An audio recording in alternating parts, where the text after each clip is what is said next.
Growing up with Anna was like living in the shadow of a sparkly, attention grabbing unicorn.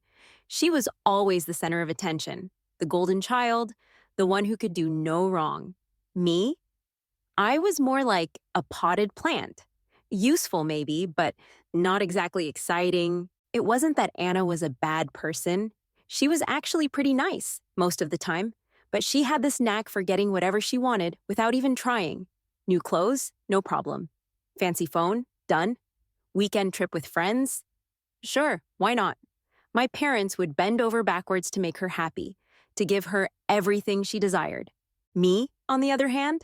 Well, let's just say my requests were usually met with a resounding no. A new dress for the school dance? You have perfectly good clothes, Melinda. No need to waste money. A smartphone like all my friends had? You can use the landline, dear. It's perfectly adequate. A chance to join the school's coding club? Too expensive, Melinda. Focus on your studies. It wasn't like we were poor. My parents both had good jobs, and we lived in a nice house in a decent neighborhood. But when it came to spending money, there was a clear hierarchy. Anna's needs were always at the top, while mine were, well, let's just say they weren't exactly a priority. At first, I didn't really understand it. I was just a kid after all. But as I got older, the unfairness started to sink in. Why did Anna get everything she wanted while I had to make do with hand-me-downs and second best? Was it because she was prettier, smarter, more popular? I didn't know, and it didn't seem fair. I remember one time I really wanted this cool pair of sneakers. All the girls at school had them, and I felt so left out. I begged my parents. I even offered to do extra chores around the house, but they wouldn't budge. Those shoes are too expensive, Melinda, my mom said. And besides, you don't need them. You have perfectly good shoes already.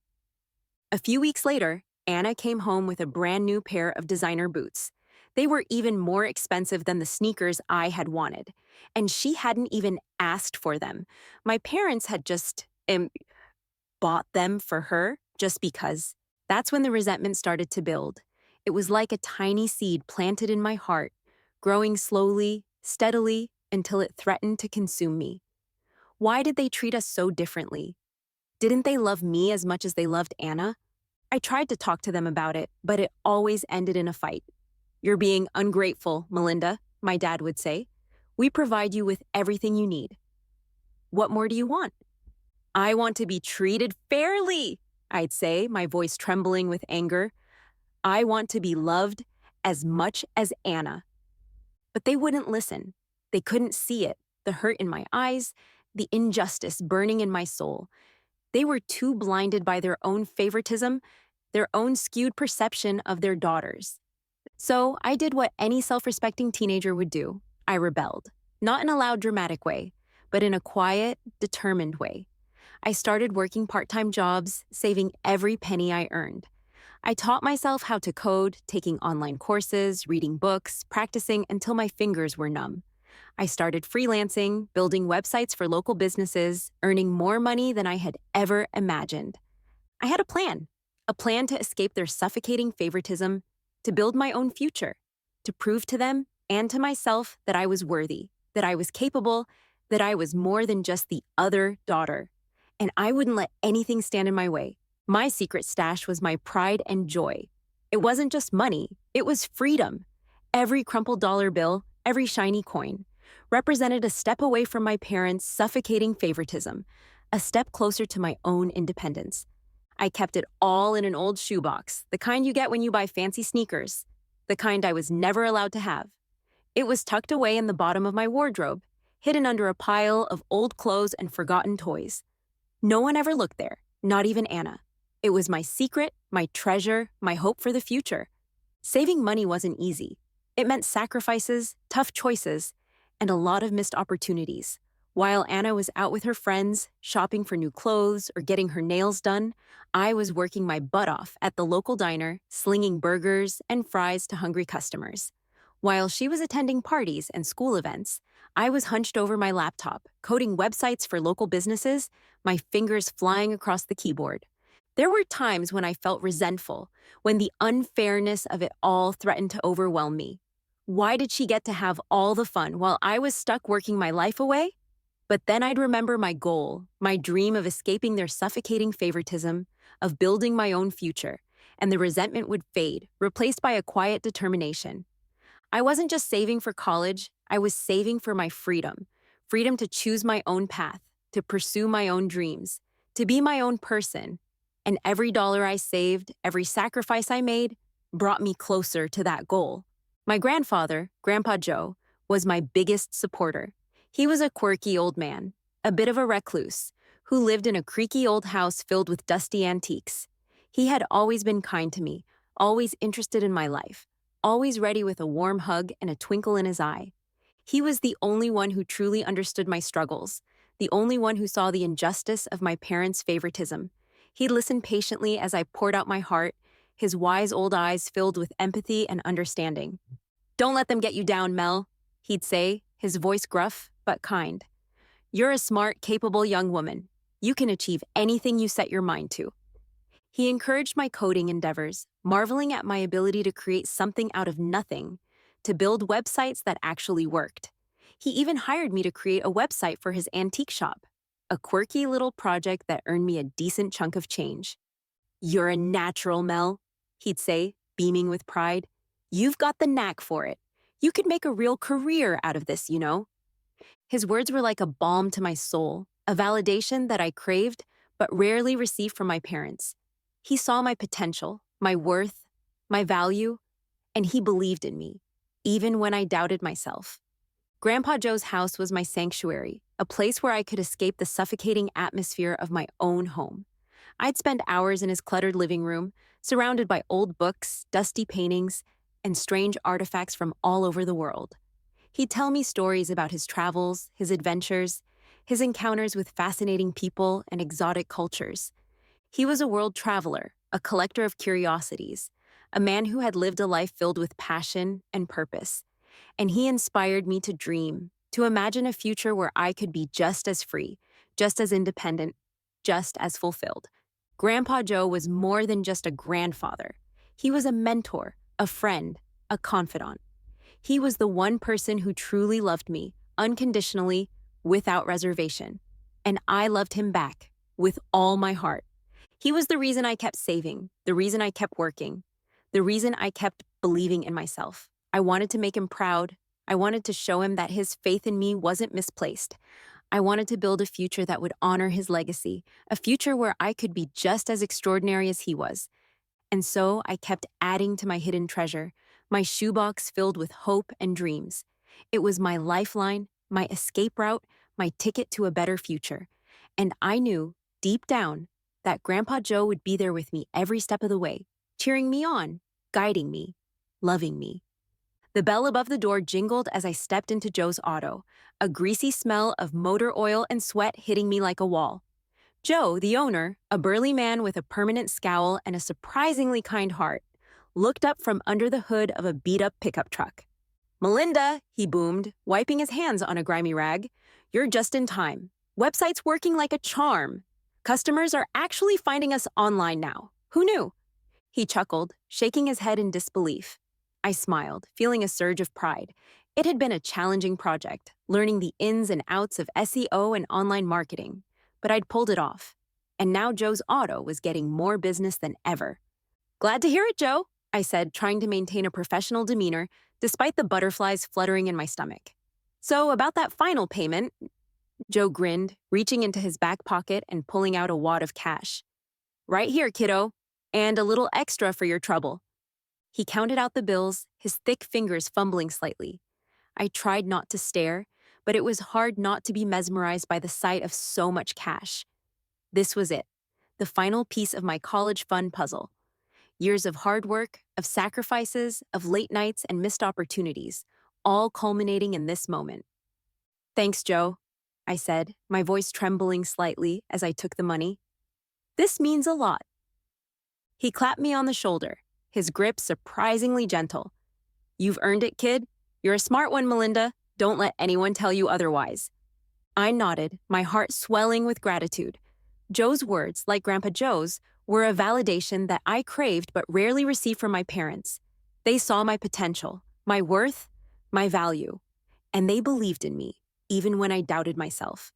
I tucked the cash into my pocket, my fingers tracing the outline of the bills, a tangible reminder of my hard-won victory.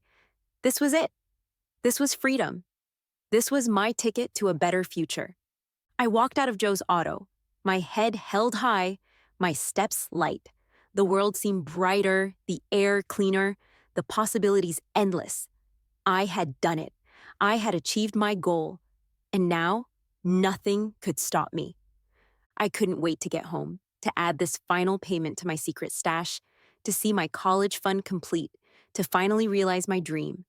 I imagined myself opening the shoebox, carefully placing the bills alongside the others, watching the pile grow, a tangible representation of my hard work, my dedication, my unwavering commitment to my future. I quickened my pace, my heart pounding with anticipation.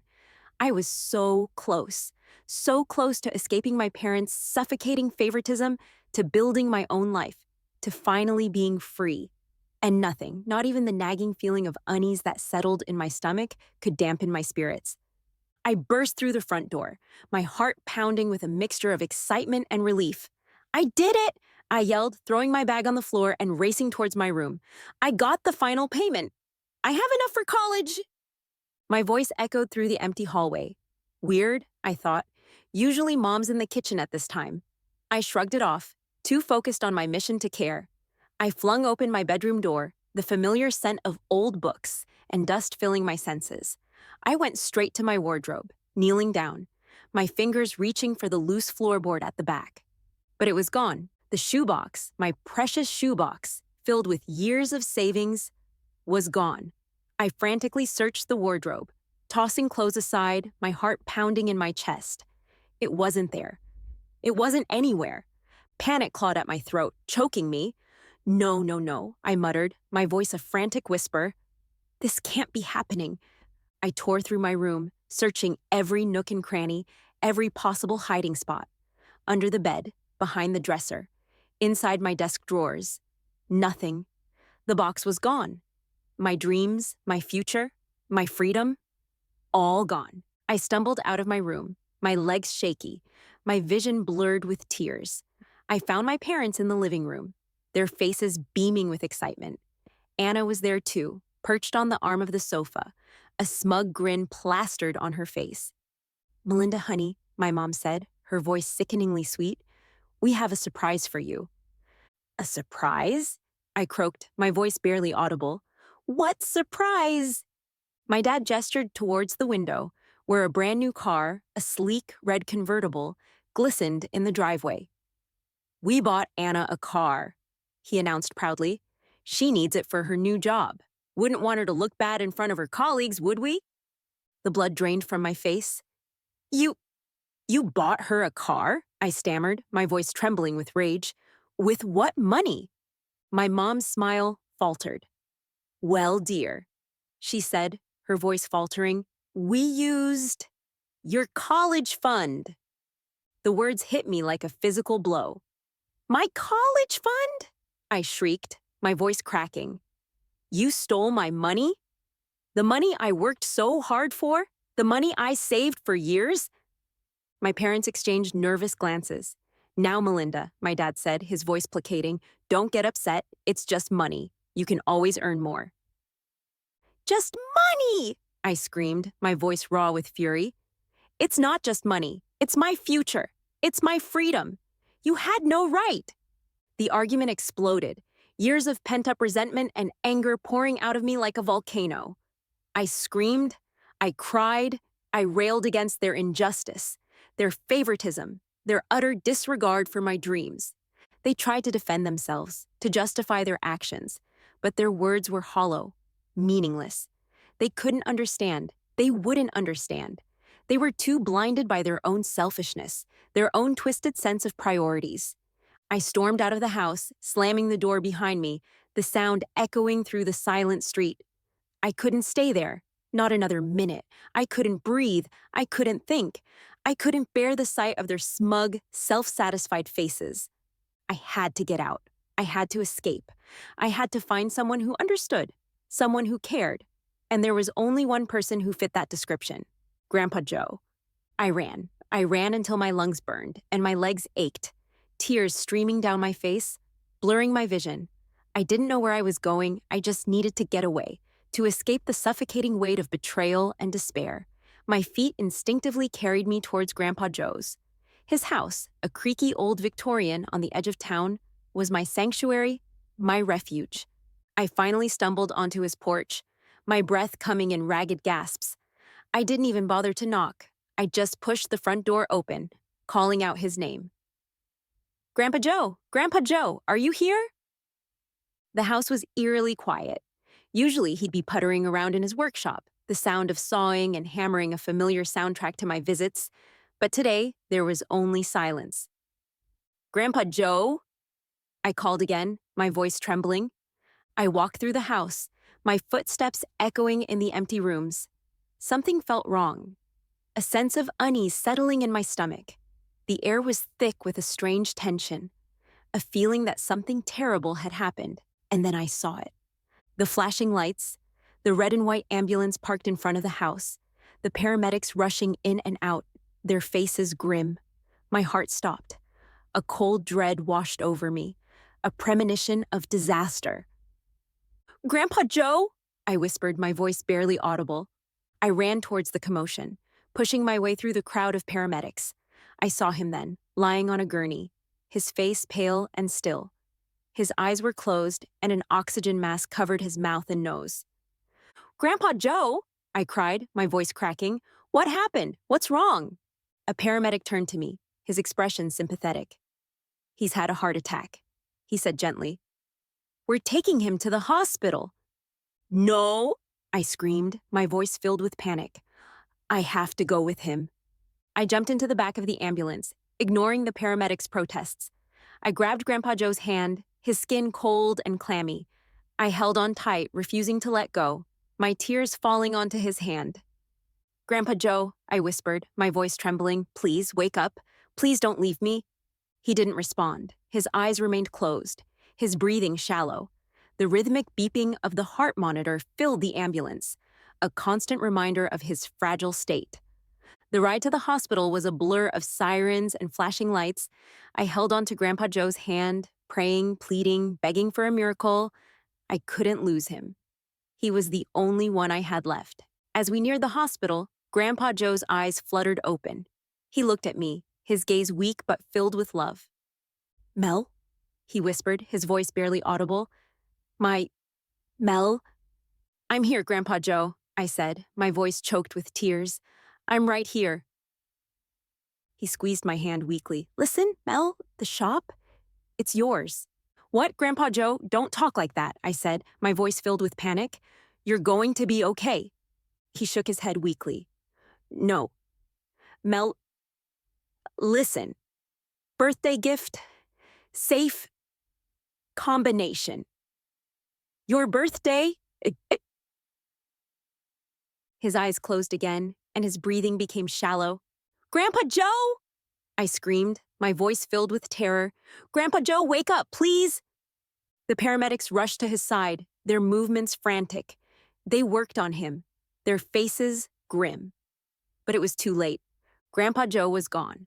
The world went silent. The beeping of the heart monitor faded into the background. A distant, muffled sound. I held onto his hand, his cold, lifeless hand, my tears falling onto his skin. He was gone. The one person who truly loved me, the one person who understood me, the one person who believed in me was gone, and I was alone. The funeral was a blur, a sea of black, somber faces, hushed whispers, and the cloying scent of lilies. I stood there, numb, going through the motions, shaking hands, accepting condolences. But inside, I was hollow. Grandpa Joe was gone. The world felt muted, gray, like a TV with the sound turned off. My parents were there, of course, Anna by their side, looking appropriately mournful, but their grief felt performative, like they were acting a part, playing the grieving relatives for the benefit of the crowd. I couldn't bring myself to talk to them. I couldn't bear to look at them. Their presence was a constant reminder of their betrayal, their selfishness, their role in my current desolation. After the service, the lawyer, a portly man with a perpetually serious expression, gathered the family in a small, stuffy room. He cleared his throat, adjusting his glasses, and began to read from a document. Grandpa Joe's will. And to my beloved granddaughter, Melinda, the lawyer read, his voice droning on. I bequeath my antique shop, including all its contents and the property it sits upon. My parents exchanged a look. The antique shop? My mom whispered, her voice laced with disdain. That old junk heap? What good is that to anyone? My dad snorted. Probably worth nothing.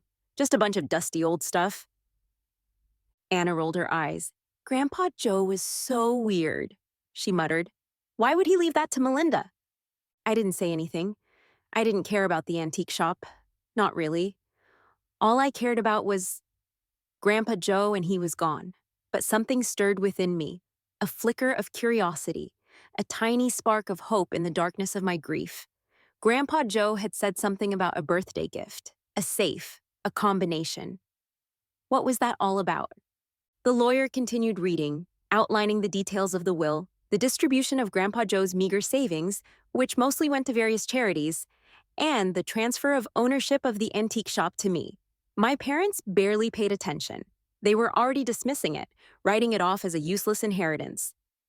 Well, that's that then, my dad said, as the lawyer finished reading. Let's go grab some lunch. I'm starving. They filed out of the room, their minds already on other things, their grief a fleeting inconvenience. I lingered behind, a strange mix of emotions swirling within me. Grief, of course, a deep aching pain that felt like a physical wound, but also a flicker of hope, a tiny ember glowing in the darkness. The antique shop. It wasn't just a shop. It was Grandpa Joe's shop, a place filled with memories, with his presence, with his love. It was a connection to him, a tangible link to the man who had believed in me, who had loved me unconditionally, and it was also a mystery, a puzzle, a whispered promise of a birthday gift. A safe, a combination. I didn't know what it meant, what I would find, or if it was even real, but I clung to it, this tiny thread of hope, this whisper of a possibility. It was something to focus on, something to look forward to, something to pull me through the darkness of my grief. I decided to visit the shop, not right away, not while the grief was still so raw, so overwhelming. But soon, on my birthday, maybe. It felt right, a way to honor his memory, to connect with him one last time, and maybe, just maybe, to discover the secret of his birthday gift, the mystery of the safe, the promise of a new beginning. Birthdays are supposed to be happy, right? Cake, presents, maybe a fun outing with friends.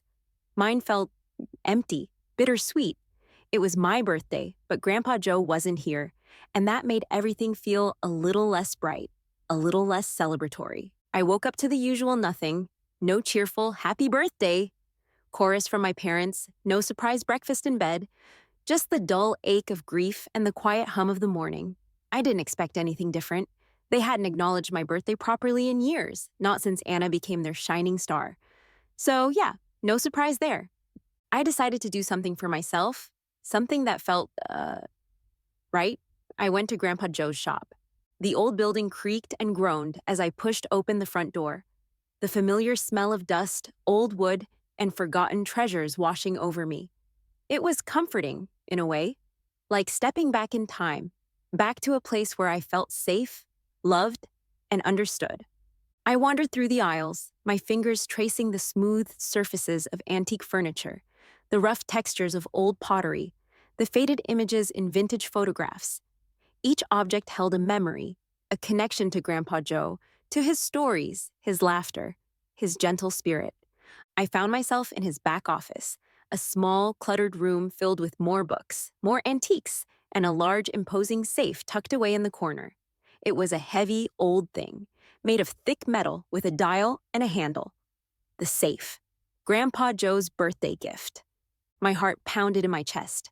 I remembered his words, his whispered instructions. Combination. Your birthday? I took a deep breath, trying to steady my trembling hands. My birthday.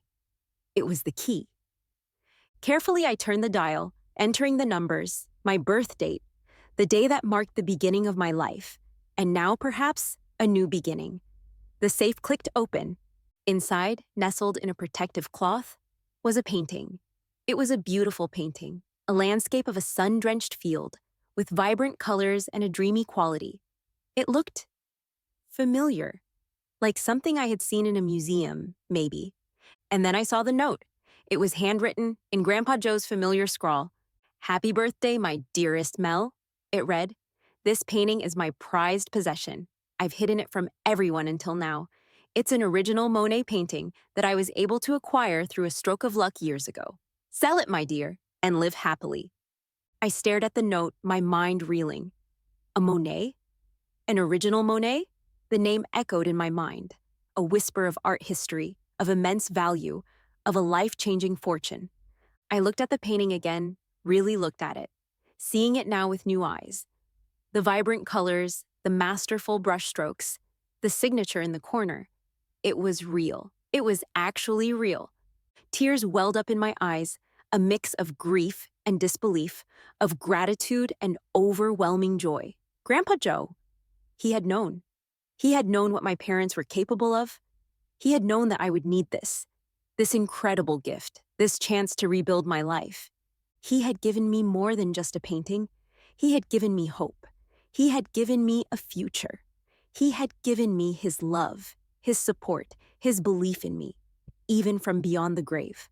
I clutched the note to my chest, my heart overflowing with emotion. He was still with me, in spirit, watching over me, guiding me. And I knew, in that moment, that I would be okay. I would survive this. I would thrive. I would honor his memory by living my life to the fullest, by pursuing my dreams, by making him proud. The antique shop, once a symbol of loss, now felt like a treasure trove, a place of hope, a gateway to a new beginning. And the painting, the unexpected birthday gift, the Monet's secret, was my ticket to freedom. Okay, so a Monet. Seriously, it still felt surreal, like I was living in some crazy dream. A really good dream, but still a dream. But the painting was real, the note was real, and the flutter of excitement in my stomach was definitely real. I had a Monet, a real live, potentially life-changing Monet. First things first, research. I grabbed my laptop, practically vibrating with nervous energy, and dove headfirst into the world of art history. Monet, Impressionism, landscapes, water lilies. My Google search history was a chaotic mess of art terms and artist biographies. I spent hours scrolling through images, comparing brushstrokes, studying color palettes, trying to match my painting to something, anything online. It was like a treasure hunt, a puzzle I was desperate to solve. And the more I learned, the more excited I got. The style, the subject matter, the signature, it all pointed to one thing. My grandfather's stroke of luck might actually be the real deal. I found a website for a famous auction house, Sotheby's. They had a whole section dedicated to Impressionist art, with images and details of past sales. I spent hours browsing, comparing my painting to the ones that had sold for millions, yes, millions of dollars. The prices were mind-boggling, astronomical, numbers that made my head spin. Could my painting be worth that much? Could it actually be true? The thought was both exhilarating and terrifying. It was like holding a winning lottery ticket, but also being afraid to scratch it off, afraid that it was all too good to be true. But I had to know. I had to find out. I decided to contact the lawyer, the same one who had handled Grandpa Joe's will. He might know someone, an art expert, someone who could authenticate the painting, tell me if it was real, tell me its worth. Making the call was nerve-wracking. My hands were shaking so much I almost dropped the phone. But I did it. I explained the situation, the painting, the note, my grandfather's cryptic message. The lawyer was intrigued, surprised, but also cautiously optimistic. He said he'd look into it, find an expert, arrange for an appraisal. The waiting was torture. Every minute felt like an eternity. I kept looking at the painting, admiring its beauty, its vibrancy, its hidden potential. It was more than just a painting. It was a symbol of hope, a promise of a new beginning, a gift from Grandpa Joe, his final act of love and support. Finally, the call came. The lawyer's voice was excited, almost breathless. "Melinda," he said, it's real. It's an original Monet. We need to talk." The world tilted on its axis. I felt lightheaded, dizzy with disbelief. It was real. My grandfather's stroke of luck was real. My life was about to change. We met at the lawyer's office, a small, stuffy room that suddenly felt like the center of the universe. He explained the process, the authentication, the appraisal, the auction. It was all so official, so serious, so real. The decision was easy. I had to sell it. It wasn't just about the money, although, let's be honest, the money was a huge factor. It was about honoring Grandpa Josie's wishes. It was about securing my future. It was about finally being free. The painting, the Monet's Secret, was my ticket to a new life, and I was ready to cash it in. The lawyer's office felt like a scene from a movie, all mahogany desks and leather chairs, way fancier than I was used to. Mr. Peterson, the lawyer, was all business, explaining the authentication process, the appraisal, the auction details. Honestly, half of what he said went right over my head, but I nodded along, pretending to understand, mostly just trying not to fidget. This was it. This was really happening. First stop, the authentication. We went to the stuffy art gallery, all hushed whispers and white walls. The art evaluator, a guy with a snooty mustache and an even snootier attitude, looked at the painting like it was some kind of alien artifact. He squinted, he frowned, he poked it with a little tool. I swear, he even sniffed it. He said, his voice dripping with skepticism. An interesting piece, but a Monet? I'm not convinced. My heart sank. Was this it? Was the dream about to shatter? I exchanged a nervous glance with Mr. Peterson, who gave my hand a reassuring squeeze. The evaluator continued his examination, muttering to himself about brushstrokes and light and color. He used some fancy magnifying glass, then some even fancier machine that I didn't understand at all. The tension in the room was so thick you could cut it with a knife. And then his face changed, his snooty expression softened, his eyes widened, and he actually gasped. "Good heavens," he whispered, It's real." Relief washed over me in a giant wave. I almost laughed, almost cried, almost did a little jig right there in the gallery. But I managed to contain myself, barely. "Real?" I asked, my voice a shaky whisper. "Authentic," he confirmed, his voice filled with awe. An early Monet from his formative period. Remarkable, truly remarkable. He went on about light and color and technique, all art speak that I mostly tuned out. All I heard was real, authentic, Monet. My Monet. Grandpa Joe's Monet. Next up, the appraisal. We went to another fancy office, this time filled with even fancier people. They looked at the painting, they whispered, they scribbled on notepads. It was like some kind of art world version of Antiques Roadshow, except way more serious and way more expensive. Finally, they gave us a number, $40 million. $40 million. I blinked.